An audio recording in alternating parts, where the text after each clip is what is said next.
Hello, my name is Margaret Donor, and this is, I think, the sixth video that I've done, and I find it incredibly difficult to just talk into a camera as this is, but I'm doing these videos because over the course of 20-some years of doing past life regression, after having studied with Roger Wolger, and having done angelic channeling, working as a hands-on healer, and now spiritually counseling clients, I found that I've collected so much information. I've written a number of books, and my main objective in making these videos or writing books is to share information and to communicate what is happening to people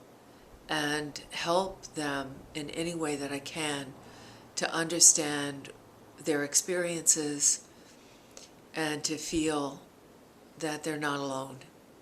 And part of the problem that I think people have is that in this culture there's so little weight given to any kind of a metaphysical or non-physical experience, and so it's very, very difficult for us to process for ourselves what truth is and find what truth is. And so many of the videos I've been doing just hopefully is they're about sharing and about helping one another in an honest way, and just an honest way. And I've been doing some work with psychic attack, having been psychically attacked myself, and certainly having a lot of clients who are psychically attacked. Over the years, I've learned a thing or two about that, and I also have learned something else that I want to share with people today. And I don't ever want to tell anybody what to think or what to do, because I really believe that our job is to find a foundation based on our own experiences, our own wisdom, and a foundation of truth. But one of the things I've become so aware of recently is how little truth there is. And I feel when I look around the world, and I look around at people's experiences, I look around our government, our economic situation, our educational situation, our healthcare situations, the role of women, which is losing ground, and most obviously not in America. Many women are oblivious to the amount of ground that's being lost by women in other countries. But how little truth there is. It's almost as if we've become addicted to hearing things that maybe bring us a certain superficial comfort, and hoping that we can just slide by with that, and feeling very, very uncomfortable with uncovering deeper levels of our own personal truth, whether it's our past lives. I understand that some people have a problem with the term past lives, but I use it because as a third dimensional body, I still experience linear time, although more and more of us are shifting out of that. I understand that. But I also understand that it's easier to speak sometimes about our multitude of lives and use the term past life. So I'm okay with it. Linearly, it appears a past life, but from the integration of the soul, it's not past at all. It exists now, because everything we've ever done or will do is part of who it is that we are at this moment. I understand that. I want to address in that idea, or that vein of truth, what I call the Hansel and Gretel candy houses.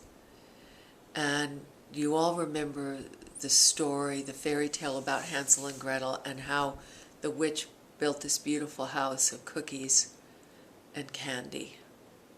And people oftentimes will buy into, particularly those who want to wear very strong rose-colored glasses and have trouble dealing with the harshness of third-dimensional reality. If somebody presents a cookie, candy, spiritual house, they are so ready and willing to believe it on the face value and to walk innocently into it. And what I have found over the years is that the more sugar-coated the house, the more that the contents in it are going to be rotten. And that the people who have nothing to hide just present themselves as they are and honestly about what it is they sense or know themselves to be able to do and what it is that they feel or sense or know that they cannot do.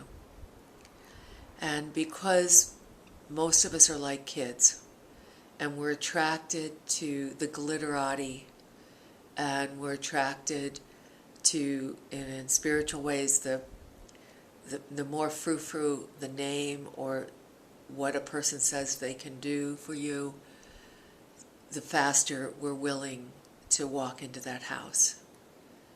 And I'm going to offer a suggestion, which is not to be cynical, but to use your common sense and know that in the end, you have to be responsible for your own ascension. You have to be responsible for your own enlightenment. You can work with teachers, you can work with gurus, you can work with friends. Absolutely. But work in truth and work in honesty. And don't be tempted by these claims that somebody can build some kind of spiritual vessel around you or for you that you yourself can't build. Because if you clear your fear and if you clear that which keeps you dense or down at the right time and in the right way, if you have sincere connection to your highest self, to your God self, to the angelic, true angelic realm, not the false angelic realm. There are a lot of deceptive energies that might want to trick you to say they're angelic.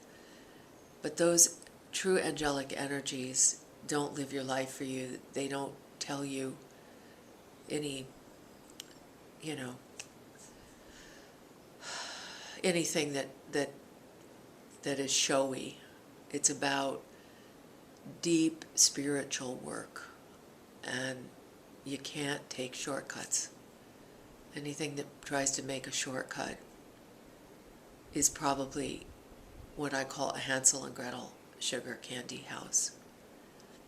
And so I suggest and offer that everyone who's listening to this, who's choosing to listen to this, know and understand that we do work together in community. We absolutely need each other.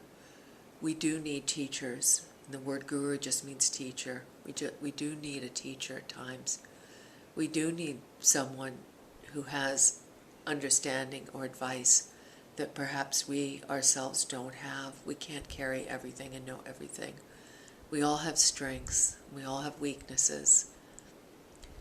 But if someone puts themselves up in some way above you, then the chances are that they're not interested in awakening within you what you need to awaken, or helping you to clear old story, old past lives, and fear-based things that will lead to your own liberation.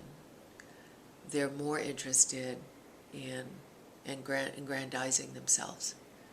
So I'm going to ask everyone, please take a moment and realize that enlightenment is truth. Find the truth for you find what is your truth, look and see what is truth outside of you, and find a platform upon which you can stand that honors your wisdom, your knowledge, as you not want. It is not want. Ego wants. Ego wants, but truth knows and is. And that is tough. It's not easy.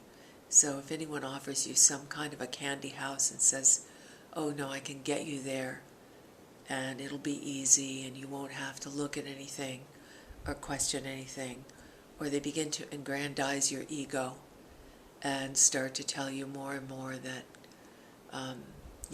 how you're greater than everyone rather than equal, then you need to step back and to question and to look and then proceed. And nobody should tell you what it is that you think, but learn to trust your intuition, the physical feelings that you get. And the more you know about who it is you are through time, space, the more integrated you are with those pieces, the clearer you'll be about what feels and senses to you, what you know to be truth. So, thank you very much.